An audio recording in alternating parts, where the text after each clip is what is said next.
그런 다음에 밀리던 우크라이나가 드론이나 이런 걸로 러시아의 적은 병력으로도 공격을 할 수 있는 건 스타링크가 움직였기 때문이잖아요. 왜 우리의 적에게 이 많은 돈을 퍼주느냐라는 게 미국의 논리입니다. 그렇기 때문에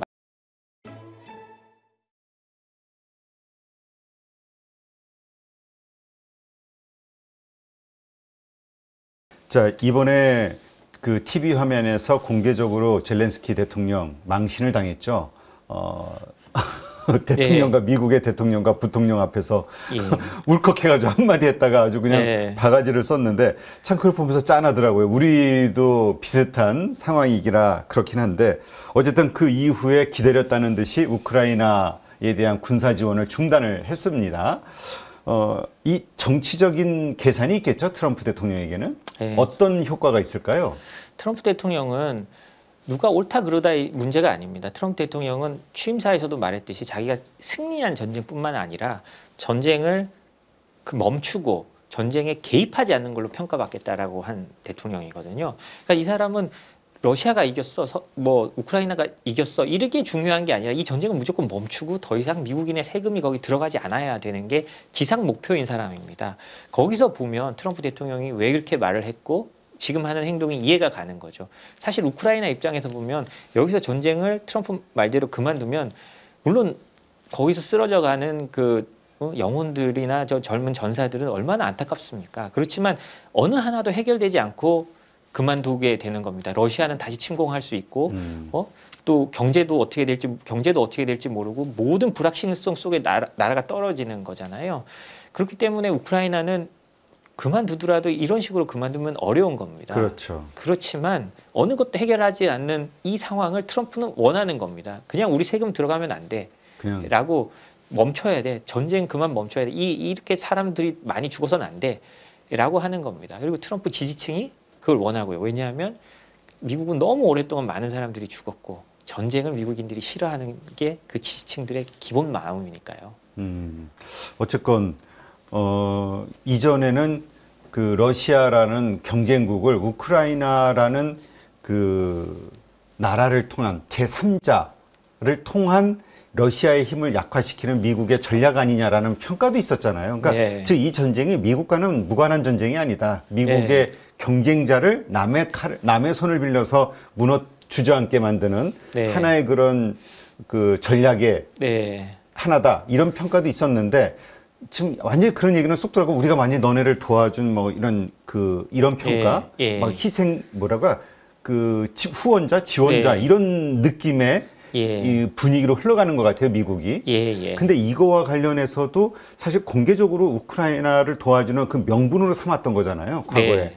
어떻게 미국 내에서도 이 두 개의 그 아젠다가 충돌할 것 같은데요, 시각이? 그렇죠. 뭐 옛날 바이든 대통령 같으면 당연히 우리가 도와야 되는 거고 가치 동맹 아니겠습니까? 가치 외교를 했고요. 그 우크라이나를 도와야 된다고 생각하지만 트럼프 대통령은 무슨 가치냐? 아메리카 퍼스트다. 우리가 잘 살아야 되고 우리가 안전해야 되는 거다. 이젠 가치가 아니다. 네, 이젠 가치가 아니라는 걸 명확히 또 보여준 거죠. 그렇기 때문에 그 논쟁은 미국 사회에 앞으로도 계속 있을 겁니다. 그리고 트럼프 대통령 외에 또 다른 다음에 또 민주당 정권이 들어서면 또 이제 그렇게 또 다시 바뀔 거고요. 그렇지만 전반적인 미국 사회 분위기가 점점 트럼프 대통령이 말하는 그 분위기로 저는 조금씩은 갈 거라고 생각을 합니다. 그리고 계속 그 두 가치가 대립하겠지만요. 왜냐하면 미국 그 기층 고졸의 백인들이 원하는 세상, 우리 전쟁 그만하고 우리에게 일자리를 줘, 우리가 중산층으로 살게 만들어줘. 도시에 너희들은 빅테크 이런 데 다니면서 잘 하지만 그게 우리랑 뭔 상관이 있니? 예를 들자면 빅테크가 우리가 어마어마한 시총을 가지고 있지만 미국 사회에서 고용하는 인원이 30~40만 명밖에 안 됩니다. 그런데 그러면 우리 정치인으로 생각해 보십시오. 우리나라에 구글이 있고 현대차가 있다라고 가정을 해보면 정치인이라면 어디를 더 키워야 될까요? 현대차를 키워야지. 직장 인력수가 많으니까. 그럼요. 그 선택을 트럼프도 한 겁니다. 우리랑 비교해 보면 왜냐하면 당연히 그렇게 갈 수밖에 없어요. 근데 지금까지는 미국인들이 어떤 대의를 향해서 가는 그런 게 있었다면 트럼프 대통령 아니다. 현대차와 그 협력업체 살리는 게 우리가 가장 중요한 일이다라는 걸 트럼프 대통령이 가고 있는 거죠. 자, 그렇다면 이제 군사지원 중단이 딱 되는 순간 우크라이나는 이제 전쟁이 지금 계속 진행 중에 있으니까 계속 전쟁을 수행할 수 있나요? 바로 멈출 수밖에 없을 것 같다는 생각도 들어서.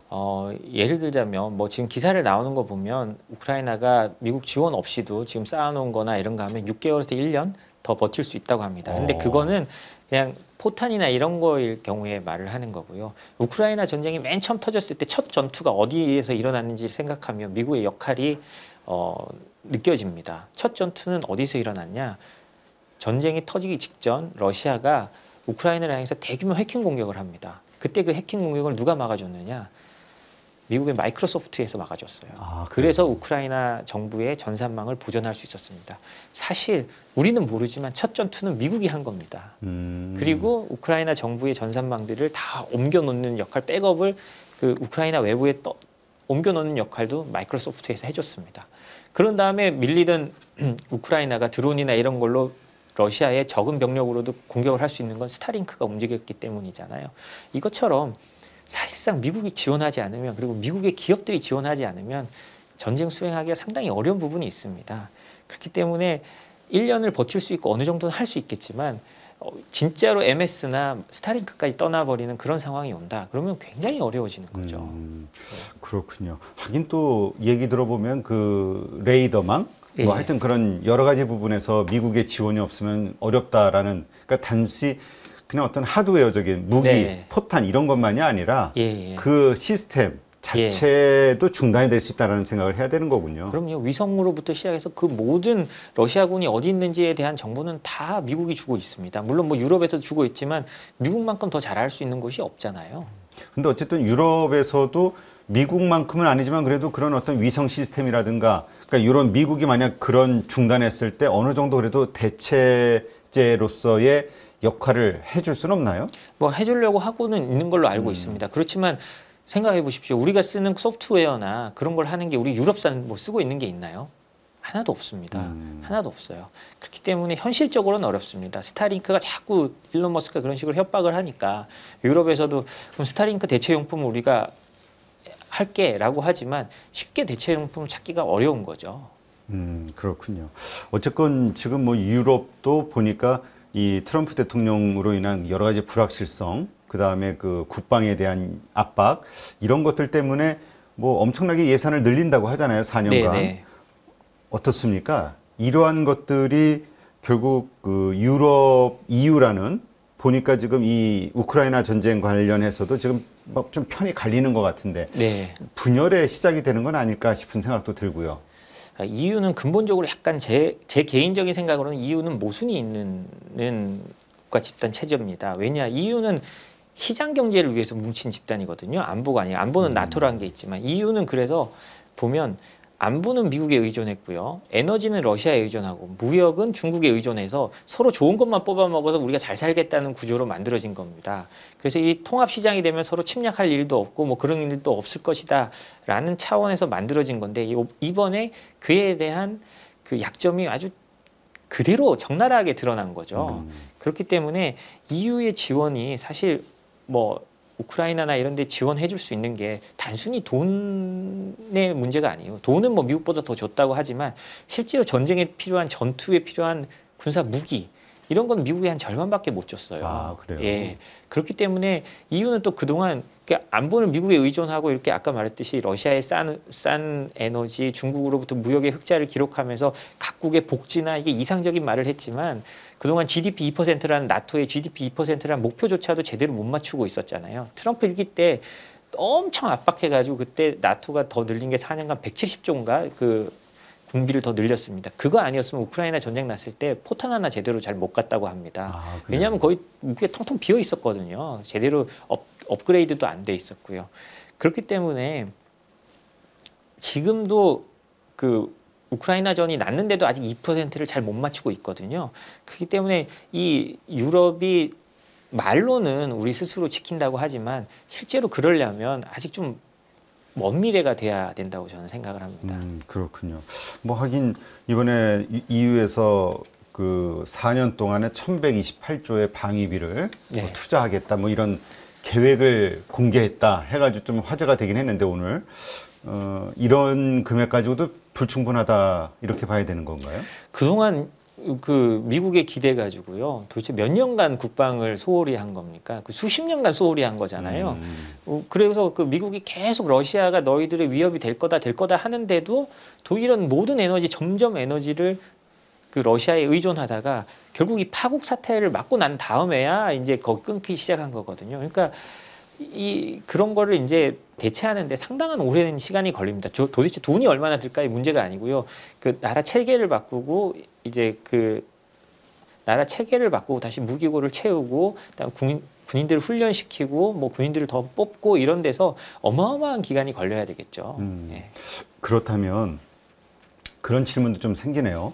이번에 뭐 그렇게 공개적으로 그 망신을 주면서 러시아는 이번에 정말 승리의 기분을 좀 느꼈다. 이런 네. 얘기가 언론에는 많이 나왔잖아요. 만약에 이렇게 미국이 갑작스런 어떤 지원을 중단하고 하면서 우크라이나가 결국 러시아의 승리로 끝나버리게 되면, 그래서 네. 러시아가 우크라이나에 대한 여러 가지 그 영향력이 확대가 되면 친정부가 들어서건 아니면 뭐 병합을 하건 여러 가지 형태로 전쟁의 승리자로 인식이 되는 결과가 나왔을 때, 그럼 러시아는 결과적으로 이 유럽에서도 그렇고 이 좀 더 힘이 강해지는 거잖아요. 위협적인 존재가 되는 거고. 미국의 네. 입장에서 그거를 그냥 봐도 괜찮은 상황인 건가요? 중국만 신경 쓰면 되나요, 지금? 예, 지금 미국의 각종 제재 관련 책이나 미국의 그 국방 전략서를 보면요. 우크라이나 전쟁에 있는 중에서도 가장 큰 위협 세력 1번은 무조건 중국입니다. 그 책들을 보면 다 그래요. 트럼프 대통령의 입장에서는요. 러시아와 함께 중국을 압박하는 게 더 좋은 그림이라고 생각할 수도 있습니다. 그럼 러시아는 아예 자기네 그 뭐라 그럴까 위협적인 존재라고 생각을 아예 안 하나 보죠. 아닙니다. 러시아가 위협적인 존재라고 생각 안 하지는 않을 겁니다. 그렇지만 트럼프 대통령은 현 상황에서 이 전쟁은 무조건 그만두게 해야 된다라는 게 더 큰 주제인 거죠. 트럼프는 이제 자기가 당선됐고 자기가 말해온 거를 무조건 밀어붙입니다. 근데 이게 나중에 안 되면 분명히 바꿀 겁니다. 누구 때문에 안 됐다라고 바꾸거나 하겠지만 그걸 지금 밀어붙이는 거고 자기 지지층만 보고 가고 있는 겁니다. 그렇기 때문에 이게 또 어떤 상황 변화가 오면 또 입장을 바꿀 가능성은 충분히 있죠. 네. 예. 아니 그런 생각이 들어서 자기네 입장에서 러시아 이렇게 해가지고 마무리하고 중국을 같이 압박하는 카드가 될 수도 있지만 네. 러시아 입장에서 우크라이나 이거를 어떤 그 긍정적인 메시지로 받아들이고 더 강화하고 공격을 해서 우크라이나를 완전히 더 전쟁에서 승리할 수 있는 방식으로 막 그 몰입을 하게 되면 그 다음에 영향력이 좀 더 강해진 상태에서 오히려 중국과 러시아가 손잡고 미국을 압박할 수도 있는 거잖아요. 이미 브릭스라는 그 어떤 단체를 통해서 이미 진행이 되고 있는 상황이고. 근데 중러 관계는요. 제가 뭐 그 중러 관계 전문가는 아니지만 좀 오묘한 면이 있습니다. 그래요? 예, 소련러 시절에도 중국과 소련이 그렇게 친하지 않았잖아요. 그런데 이 중러 관계는 지금 뭐 러시아의 전쟁 물자에 나토 보고서나 이런 데 보면 70% 많게는 90%가 중국에서 온다는 게 있지만 그렇지만 오히려 보면 어떻게 되냐면 러시아의 가스를 싸게 공급하려고 할 때 중국이 너무 후려쳐가지고 둘이 협상이 깨지기도 합니다. 도와주려면 그런 걸 사기도 하고 해야 되는데 그 러시아의 유령 함대가 많다고 하는데 그 유령 함대가 뭐 중국도 어디도 가고 한다고 하는데 그 유령 함대 입항을 중국에서 먼저 막기도 합니다. 그리고 이번에 유엔에서요. 그 유엔에서 러시아 우크라이나 전쟁 결의안이 나왔는데 그 미국은 그 침략자를 밝히지 않고 러시아가 침략했다는 그 표현을 뺀 안을 올리고요. 그다음에 우크라이나는 러시아가 침략자라고 한 안을 올립니다. 그때 이제 그 미국 아는 사람, 다른 나라 사람들이 다 해가지고 뭐 없는 것처럼 되고 그 우크라이나 안이 올라갔을 때 그 미국이 반대를 합니다. 근데 중국은 기권을 합니다. 근데 한국은 찬성을 하고 뭐 이런 식으로 갔는데요. 이런 것처럼 중국하고 러시아는 좀 이렇게 미묘한 감정이 있습니다. 우리가 생각하는 것처럼 딱 붙어 동맹이 될 나라는 아니고 서로 진짜 어떻게 보면 계약 관계, 이익을 위해 움직이는 전형적인 관계입니다. 관계. 예. 아니 근데 북한 쪽 전문가들 아니 혹은 탈북자들 의견을 좀 물어보면은 그 북중 관계도 그렇더라고요. 네. 북한의 모든 경제를 중국이 지원해주고 하는데 이걸 고마워하고 이런 게 아니라 헐값을 자원 뺏어가고 그러니까 네. 철저하게 우리 약점을 이용해서 빼먹어 간다라는 인식을 하고 있는 분위기가 느껴지더라고요. 네, 이게 아마 중국의 그러니까 뭔가 도와주는 게 아니라 그냥 뭔가 이권을 그걸 활용해서 가져가는 아마 그런 느낌을 많이 주나 봐요. 상대국들에게. 중국이 글로벌 리드가 되는데 가장 큰 어려움이 그렇게 자기에게 동맹이나 그 친구가 없다는 점이 가장 큰 이해관계에 거거든요. 너무 철저해서. 근데 그건 뭐 마찬가지입니다. 미국이 왜 이렇게 친구가 많으냐? 피를 흘렸기 때문입니다. 한국에 와서 5만 명이 죽었고요. 1, 2차 대전에서 수십만 명이 죽었습니다. 그러니까 감사함을 각 나라들이 갖고 어떻게든 이제 피로 연결되는 게 있는 건데 중국은 피로 연결되지 않았잖아요. 그게 참 쉽지 않습니다. 그렇군요. 자, 그렇다면 미국 트럼프 대통령의 입장은 어떻게든 그냥 빨리 끝내버렸으면 좋겠다. 이게 입장이라 그러면 예. 만약에 우크라이나 땅 영토가 러시아로 넘어가고 그러니까 러시아에게 일방적으로 유리한 조건으로 이 전쟁이 마무리가 돼도 상관은 없다. 이런 흐름으로 갈 수 있는 건가요? 지금 트럼프 대통령의 상황이라면 그렇게 갈 것 같습니다. 무조건 전쟁을 멈췄다라는 게 최고의 자신의 그 홍보 포인트니까요. 그걸 하는 걸 자신의 뭐 목표라고 생각하고 있을 겁니다.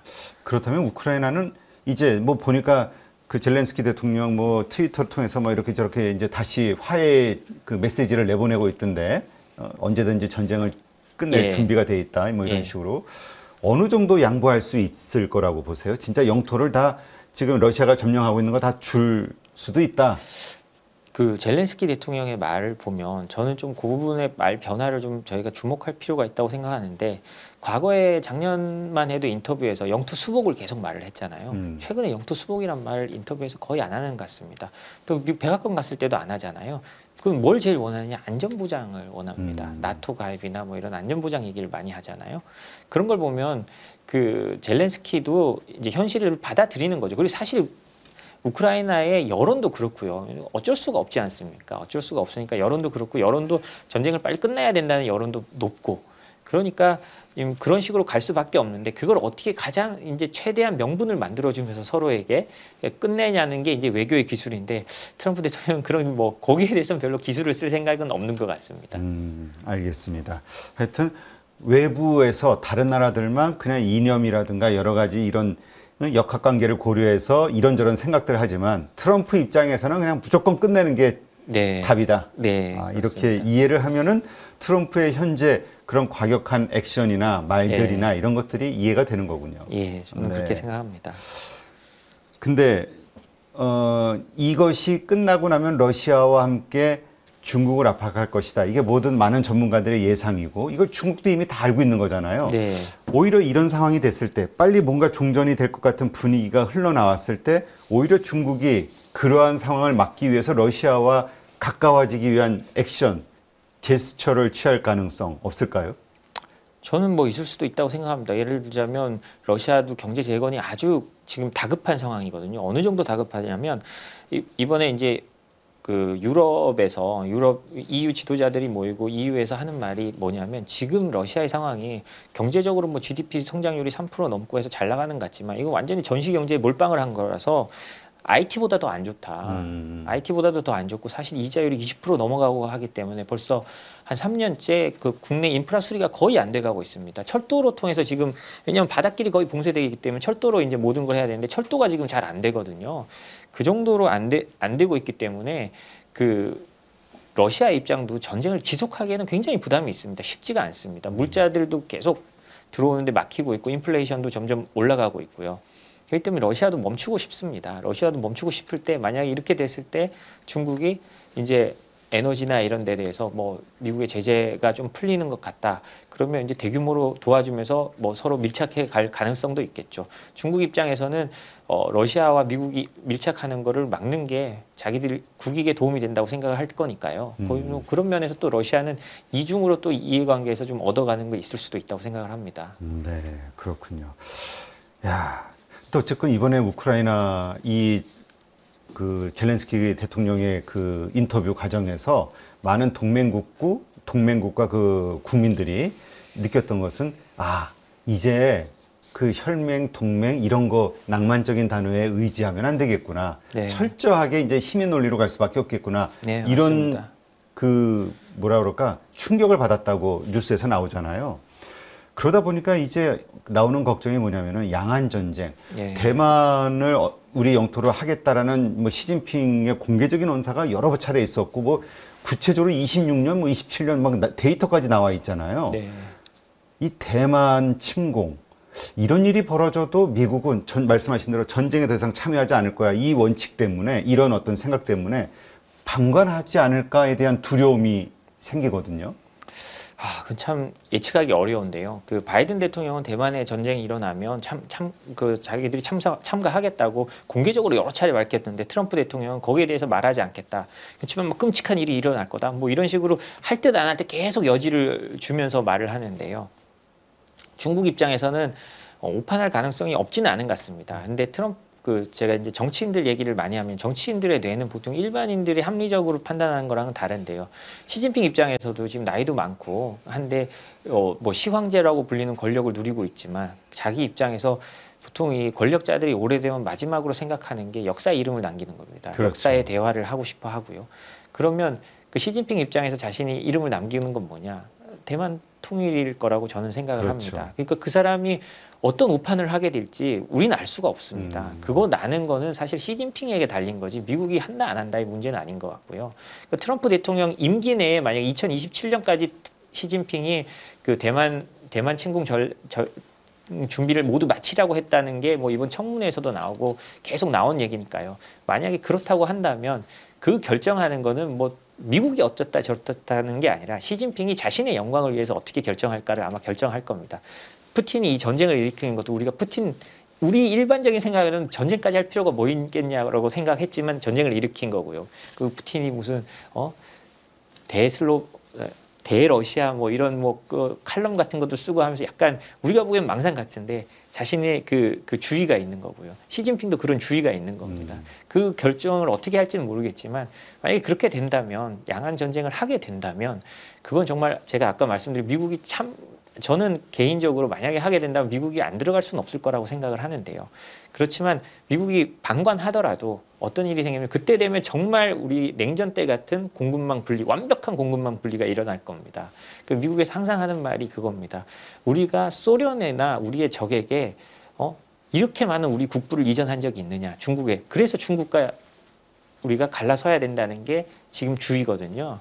우리의 주 적에게 언제 우리가 이 많은 돈을 퍼줬느냐, 왜 우리의 적에게 이 많은 돈을 퍼주느냐라는 게 미국의 논리입니다. 그렇기 때문에 만약에 그렇게 된다면 소련 시대 때, 냉전 시대 때 같은 완벽한 공급망 분리가 일어날 거라고 저는 생각을 합니다. 그래서 그 양안 전쟁이 일어날 거다 말 거다라는 것보다 만약에 일어난다면 그때 우리 피해를 최소화할 방법이 뭐냐를 생각한다면 아까 제가 말한 것처럼 이럴 때 좌고우면 하지 말고 그 공급망에게 일찍 들어가서 그 미리 파놓고 있는 게 저희 입장에서는 가장 중요하다고 생각합니다. 물론 양안 전쟁이 일어나면 북한도 가만히 있지 않을 수 있으니까요. 양쪽으로 흔들 테니까요. 그러면 그거를 생각해서 우리 국방도 뭐 더 튼튼하게 하고 있어야 되겠죠. 네, 알겠습니다. 이게 좀 이 질문이 좀 벗어나는 것 같긴 합니다만 사실 우리가 국방으로 북한에 꿀릴 게 없죠. 예. 네, 우리 스스로의 힘 가지고. 근데 이제 전략 무기인 핵 무기 예. 여기에서 이제 우리가 예. 참 전체 이 비대칭 무기 때문에 이제 머리 아픈 건데 이번에 다들 기대하고 있는 것 중에 하나가 트럼프가 그래 니네끼리 알아서 해라는 이 방관지 우린 전쟁에 참여하지 않을 거야라는 이 원칙 하에 혹시나 우리가 핵무기를 그러니까 우리가 북한을 방어하기 위해서 우리도 그런 것을 가지게 해줄 수 있는 협상이 가능하지 않을까 이런 기대들이 있거든요. 저는 뭐 우리가 우리를 방어하기 위해서 핵무기가 있으면 가장 좋죠. 뭐 그건 저는 이상적이라고 생각합니다. 근데 현실적으로는 저는 쉽지 않다고 생각하는 게요. 트럼프 대통령이 요새 말하는 게 러시아하고 우리하고 중국까지 합해서 핵 군축하자고 하는 사람인데 우리나라의 핵을 허용할까? 저는 그 현실적으로 쉽지 않다고 생각을 하고요. 그리고 우리나라에 만약에 핵이 생기면 정말 핵 도미노가 일어나잖아요. 그렇죠. 핵 도미노는 미국 입장에서는 재앙과 같은 일입니다. 미국의 패권도 흔들리는 일이고요. 만약에 진짜 어떤 미친놈이 나타나서 그 핵을 훔치거나 뭘 해서 테러리스트들이 그걸 핵이 많이 퍼지면 퍼질수록 그런 일이 생기잖아요. 그죠. 되게 뭔가 보안이 허술한 나라. 그러면 언제 어디 와서 로스앤젤레스 터뜨릴 수도 있는 겁니다. 그렇기 때문에 미국 입장에서는 그 핵을 허용해 주는 데 대해서는 굉장히 엄격하고 트럼프 대통령도 뭐 크게 다르진 않을 거라고 생각합니다. 네. 예.